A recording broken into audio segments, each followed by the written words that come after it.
Le Centre pour la gouvernance démocratique est un centre de recherche qui souhaite apporter sa contribution à la qualité de la gouvernance au Burkina Faso, en Afrique et partout dans le monde, parce que nous sommes un monde très ouvert à travers la réflexion, mais aussi avec la facilitation du dialogue. Et nous sommes organisés en axes qui permettent justement d'adresser toutes les problématiques, toutes les questions de gouvernance. Quand on parle de la gouvernance chez nous, c'est beaucoup plus vaste. C'est la gouvernance dans essentiellement tous ses pans. Voilà. Et comme vous le savez bien, la principale cible, c'est la cible politique. Comment on organise la vie en commun. C'est pour que les populations soient satisfaites du service rendu par les différentes institutions. Donc à ce niveau-là, nous travaillons avec le gouvernement pour le renforcer en suivant les politiques publiques. Et à côté du gouvernement, il y a tout l'État, si vous voyez, qui est représenté par le chef de l'État lui-même à travers son programme. Donc nous essayons de faire un suivi des politiques publiques à ce niveau-là. Et il y a des institutions assez autonomes républicaines comme la justice que nous essayons de suivre. Et nous suivons également les collectivités territoriales, nous suivons la CENI, qui sont des institutions qui nous permettent de donner suffisamment d'informations pour pouvoir impacter le système de gouvernance dans notre pays.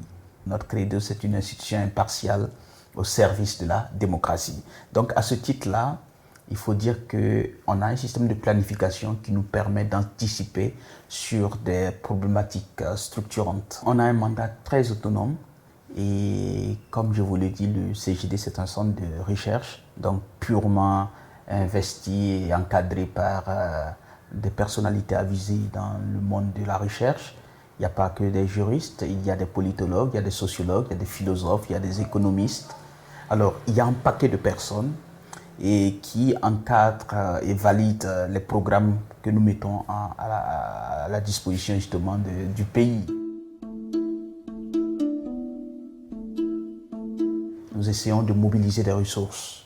Voilà. Et ces ressources, c'est auprès des chancelleries, c'est auprès des organisations internationales. Ça pourrait être auprès de l'État, mais malheureusement, jusque-là, l'État fait très peu de choses en la matière. Mais dans bien des cas, on peut dire que sur des sujets assez pointus au regard de l'envergure du CGD, nous sommes sollicités pour intervenir. Je pense par exemple au Forum national sur la sécurité. L'État nous a sollicité pour réaliser l'enquête de perception. Je pense également à un certain nombre de travaux, par exemple les groupes thématiques que l'État a dans les secteurs ministériels. Et donc dans les cadres sectoriels de rencontres, le CGD est pris à part, enfin consulté, sollicité pour apporter sa contribution. Voilà, donc de ce point de vue, voilà comment ça se passe. Et on n'improvise rien. Mais il y a des situations qui interviennent qu'il faut les prendre immédiatement en charge. C'est pourquoi nous avons conçu le principe du dialogue démocratique pour attaquer des sujets qui interviennent et qui ne sont pas forcément renfermés dans notre paquet du plan stratégique, parce qu'on n'aime pas être serré, un démocrate est par nature ouvert, par nature libre.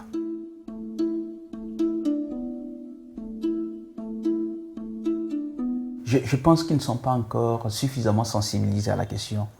Voilà. Et ça, c'est un défaut collégial. Il faut être très constructif en la matière. Ailleurs, il y a un intérêt. Les gens savent que si j'ai un bon business, c'est parce que le pays se porte bien.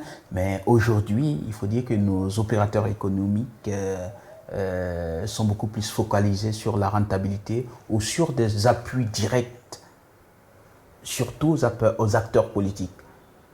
C'est rarement que l'on constate un appui institutionnel, par exemple, à une entité de l'État, sauf à regarder quand même des évolutions assez positives, parce que j'ai constaté, sans nommer ou faire une publicité, des acteurs qui se sont engagés, par exemple, pour accompagner l'École nationale de la magistrature.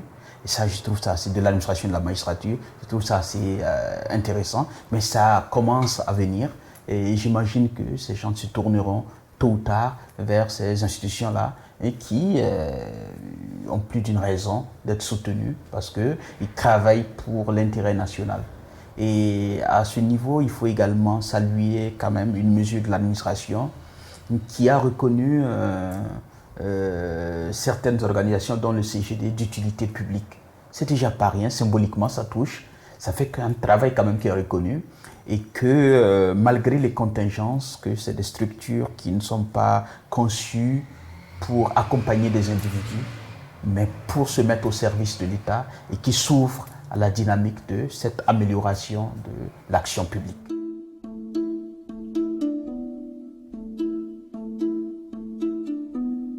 Une difficulté qui s'articule sur des points, quoi. Voilà. Le premier point, c'est les difficultés financières, techniques. Mais le second point, c'est la difficulté liée aux ressources humaines aussi. Voilà. Aux ressources humaines, parce que comment on se redéploie carrément à ce niveau-là. C'est des difficultés assez liées parce que si vous avez un peu d'argent, vous pouvez employer plus de personnes. Voilà. Vous pouvez avoir des succursales, des antennes qui vont être des relais beaucoup plus stables. Voilà. Mais cette difficulté, elle est quand même importante à souligner parce qu'il n'y a pas dans nos pays une culture de bénévolat. Voilà. C'est vrai que jusque-là, nous avons réussi. Ce que les partis politiques n'ont pas réussi, c'est de pouvoir susciter l'audimat, une grande audience, sans des ressources. Par contre, il faut intéresser la personne dont c'est la tâche, parce que souvent, il arrive dans les 45 provinces, nous avons des sentinelles, c'est comme ça qu'on s'organise et qui fait un peu notre efficacité. Nous avons des sentinelles dans les 45 provinces, alors ces gens vous oublient ou s'occupent à autre chose si vous n'avez pas les moyens de les accompagner régulièrement pour que sereinement ils abattent le boulot. Alors que ce n'est pas des enveloppes assez souvent disponibles. Ça, c'est quand même quelque chose qu'il faut souligner. Alors, il faut également dire qu'une des difficultés que nous rencontrons, c'est la force aussi de pénétration dans un contexte d'insécurité. Voilà. Nous avions actuellement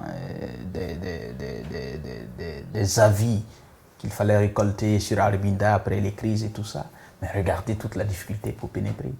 Voilà. Donc, je pense qu'il y a une méthodologie qu'il faut définir. Et les Américains essayent ici, c'est quand même de collecte d'informations dans des situations à risque. Et ça, on n'est pas habitué, donc on apprend à faire avec ce type de situation-là. Donc ça aussi, ça se présente comme une difficulté. Mais globalement, ce que je veux dire, c'est que l'intérêt du travail que nous abattons amenuise la grandeur des difficultés qui sont immédiatement vues par nous, comme des défis à relever. Ils sont des défis qu'on peut relever en grossissant un peu la conscience citoyenne.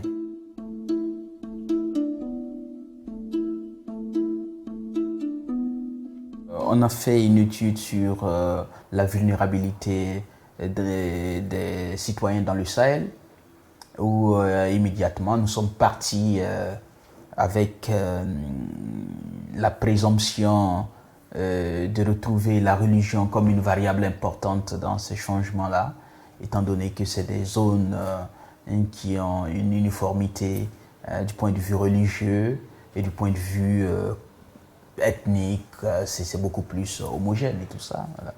Donc lorsqu'on a fouillé les espaces, a interrogé des gens sur au moins 6 mois, nous avons pu parvenir à un résultat inversement attendu. Et la religion venait carrément sur 5 points, la religion venait 4e. Voilà. Et que le grand problème de vulnérabilité, c'était plus ou moins ce qui les exposait justement à l'extrémisme violent. C'était les questions économiques, donc les questions de pauvreté. C'était ensuite des questions de gouvernance, etc., etc. Et l'acuité avec laquelle les citoyens décrivaient leur mal-être dans un état qui ne les couvrait pas, ça avait le mérite quand même de nous retenir. Voilà. Donc la compétence, elle n'est pas juste académique, la compétence est existentielle et c'est une étude qui nous a permis de comprendre ça.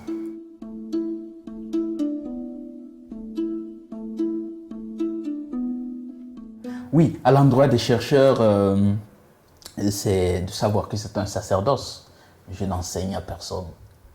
C'est un sacerdoce, c'est un choix. ils doivent être fiers de ce choix-là et travailler justement à protéger ce choix. Voilà.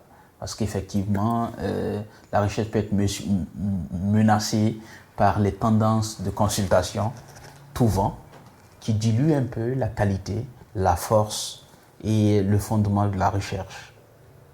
Voilà. Donc l'idée, c'est de réoccuper les universités, de réoccuper les centres de recherche pour aider effectivement à sortir notre pays du gouffre, parce qu'il y a tellement de chantiers, mais rien n'est défriché pour le moment.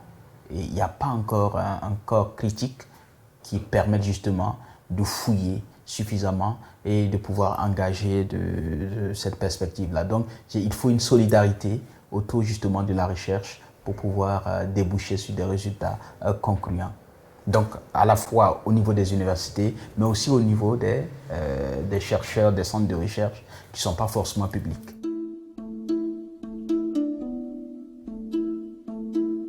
La première chose, effectivement, c'est à l'endroit des pouvoirs publics. Une meilleure décision s'appuie sur une bonne recherche. Donc, c'est d'accompagner davantage le monde de la recherche. Quand je dis accompagner, ce n'est pas toujours financièrement, parce que nous avons un État qui est limité du fait de notre histoire récente. On ne va pas en rajouter aux sollicitations. Mais il y a des facilitations qui peuvent être faites, notamment en ouvrant une piste, les portes, pour qu'on ait une recherche assez fructueuse. En exploitant aussi les résultats de la recherche, parce que ce sont des résultats qui ne sont pas suffisamment valorisés. Une fois que vous produisez des informations, elles ne sont plus à vous, c'est désincarné, ça doit être utilisé et principalement par les pouvoirs publics, puisque c'est eux qui prennent les décisions. Voilà, donc pour qu'ils aillent dans les bonnes décisions, il faut qu'ils utilisent les produits de la recherche et la recherche dans tous ses pans. Voilà. Je pense que quand vous prenez le CGD, vous avez certainement vu des recherches qui ont beaucoup plus un contenu de droit, de gouvernance économique, etc. Voilà. Mais il y a des découvertes technologiques qu'on peut enregistrer au niveau du CNRST, tout ça. Donc tout ça, ça doit être utilisé pour régler les problèmes liés à la pratique agricole, etc. Donc c'est des choses qui doivent être très valorisées, à la fois par les acteurs du privé, mais aussi par les acteurs du public.